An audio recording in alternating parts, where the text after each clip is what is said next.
ఎక్కడికి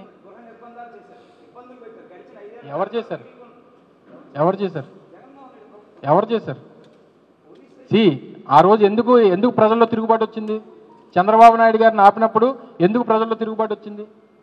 ఆ రోజు విశాఖపట్నం రాజధానిగా ఆ రోజు మా ప్రభుత్వం తాలూకు విధానం అయినప్పుడు నేను విశాఖపట్నం రాజధానికి నేను ఒప్పుకోను అని చెప్తే ఈ ప్రాంతంలో ప్రజలు తిరుగుబాటు వచ్చింది, ఆపారు ఆయన్ని. ఆ రోజు కూడా ఆయన సెక్యూరిటీ మెజర్స్లోనే ఆ రోజు మీరు వెళ్తే కొడతారు సార్, ఇక్కడికి వస్తే ఊర్లోకి మీరు విశాఖపట్నాన్ని వద్దని మళ్ళీ మీరు విశాఖపట్నం వస్తే ఎలా సార్ అని చెప్పి ఆ రోజు రిక్వెస్ట్ చేసి మా పోలీస్ డిపార్ట్మెంట్ వెనక్కి పంపించింది. ఈరోజు జగన్మోహన్ రెడ్డి గారు నాకు ఈ ప్రాంతం వద్దు, నాకు నర్సీపట్నం వద్దు, నాకు ఉత్తరాంధ్ర వద్దు అని చెప్పి ఎక్కడ చెప్పలేదే. నాకు ఓన్లీ అమరావతి కావాలని చెప్పి ఎప్పుడని చెప్పాడు జగన్మోహన్ రెడ్డి గారు ఎప్పుడు మాట్లాడినా ఉమ్మడి రాష్ట్రంలో ఉన్నటువంటి అన్ని ప్రాంతాలు సమానం అన్నటువంటి ఉద్దేశంతో జగన్మోహన్ రెడ్డి గారు ఉండేవారు. ఆయన అందరూ స్వాగతిస్తారు. సో ఏది ఏమైనప్పటికీ ఈ ఇన్సిడెంట్ ఇప్పుడు వస్తున్నటువంటి ఇష్యూ అనేటువంటిది ప్రజా సమస్య కాదు చెప్పండి. సో ఈ ఇష్యూ అనేటువంటిది ఈరోజు సామాన్యుల్లో పెద్ద ఎత్తున చర్చ జరుగుతూ ఉంది. సో దాని మీద ప్రతిపక్షంగా మా బాధ్యత.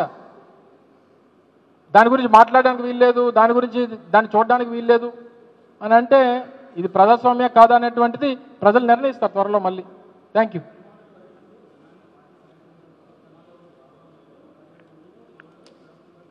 చెప్పాను కదా ఇందాక, ఇందులోనే ఎక్కడ వైఎస్ఆర్ కాంగ్రెస్ పార్టీ క్యాడర్ 65,000 మంది వస్తారని చెప్పి రాయలా. అందులో వారిని గ్రీట్ చేయడానికి 65,000 మంది ప్రజలు వస్తున్నారనేటువంటిది రాశారు. అయినా సమీకరించడం 65,000 మంది సమీకరించడం చిన్న విషయం కాదు. అది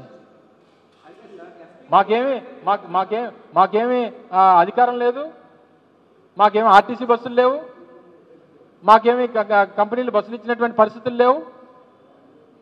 సో ఇవన్నీ 65,000 మందిని సామాన్యంగా ఏ పార్టీ తరం కూడా కాదు.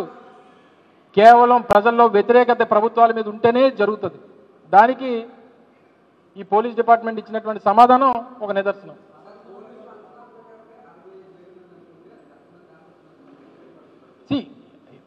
నేను నిన్న మొన్న కూడా చెప్పాను, జగన్మోహన్ రెడ్డి గారు వచ్చినప్పుడు ఎంతమంది వస్తారనేటువంటి దానికి ఆ డిపార్ట్మెంట్ల తాలూకా ఓకే వదిలేస్తున్నాం. మేము లెక్కలు పెట్టి నెంబర్లు చెప్పలేము. మరి గతంలో చంద్రబాబు నాయుడు గారు ఏమన్నా ఎంతమంది వస్తారు ఏమైనా పేర్లు రాసి ఇచ్చేవారేమో మాకు తెలియదు. కానీ జగన్మోహన్ రెడ్డి గారు లాంటి ప్రజానాయకుడు, పోరాట యోధులు లాంటి వ్యక్తిత్వం ఉన్నటువంటి వ్యక్తి జగన్మోహన్ రెడ్డి గారు. అటువంటి నాయకుడు వచ్చినప్పుడు చూడడానికి, కలవడానికి, బాధలు చెప్పుకోవడానికి అనేక సమస్యలు ఉన్నాయి. స్టీల్ ప్లాంట్ ఉంది, బల్క్ డ్రగ్ పార్క్ ఉంది, షుగర్ ఫ్యాక్టరీ ఉంది, మెడికల్ కాలేజీలు ఉన్నాయి. ఇలాగ అనేక ఇష్యూస్ ఈ ప్రాంతంలో ఉన్నాయి. చెప్పుకునేదానికి బోల్డ్ ఎంత ఉంది. రోడ్డు మీద మొన్న స్ట్రీట్ హాకర్స్ రోడ్ల మీద 40,000 మందిని రోడ్డు పాలు చేశారు. సో ఇలాగే అనేక ఇష్యూస్ ఉన్నాయి. వీళ్ళందరూ తిరుగుబాటు వచ్చినప్పుడు ఎవరి దగ్గరికి వెళ్తారు? ఆయన జగన్మోహన్ రెడ్డి గారు ఒకరే వారికి దిక్కు వాళ్ళకి. సో ఆబ్వియస్గా ఇవన్నీ జరుగుతూ ఉంటాయి. మీ చేతకంతనాన్ని తీసుకొని వచ్చి ఈ కార్యక్రమాలను రద్దు చేయాలనో లేకపోతే అడ్డుకోవాలనేటువంటి ప్రయత్నం చేస్తే డెఫినెట్గా మేమే పర్మిషన్లు అడగలేదు. ఇందాక కూడా చెప్పా, మేము ఇంటిమేషన్ మాత్రమే ఇచ్చాం. వాళ్ళు సపోర్ట్ చేస్తే చేయమని, లేకపోతే మా బాధలు మేము పడతాం. పర్మిషన్ పెట్టలేదంటుంటే అంటే వాళ్ళు ఏం చెప్పారు? మేము సెక్యూరిటీ ఇవ్వలేము, మేము ఎంతమంది పోలీసులు పెట్టలేము. సరే పెట్టలేమని చెప్పారు కదా, మేము పెట్టుకుంటాం. మరి ప్రజలకి ఇబ్బంది కలగకుండా, ఆయనకి ఇబ్బంది కలగకుండా, మా లీడర్కి ఇబ్బంది కలగకుండా ఆ బాధలే మేము పడతాం. వాలంటీర్షిప్ ఏదో మేము చేసుకుంటాం.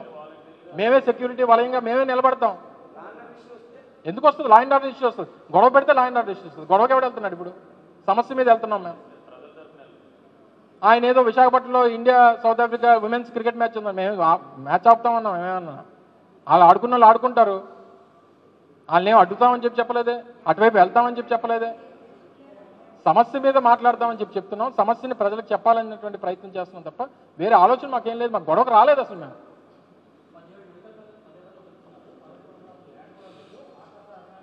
ఇవన్నీ అందుకనే చెప్పాను కదా, ఇవన్నీ కూడా రాష్ట్రంలో తాగుబోతులు, తిరుగుబోతులు, పొగరబోతులు మాట్లాడుతున్నారు ఇవన్నీ. సో వారందరికీ ఇది సమాధానం. లేదు అని అంటే ఏం చెప్తాం? నేను లేదు అని, నర్సీపట్నంలో లేదన్నారు, తీసుకెళ్ళి చూపించాం మీకు. రేపు జగన్మోహన్ రెడ్డి గారు చూపిస్తారు. పాడేరులో లేదన్నారు, పాడేరులో ఉంది.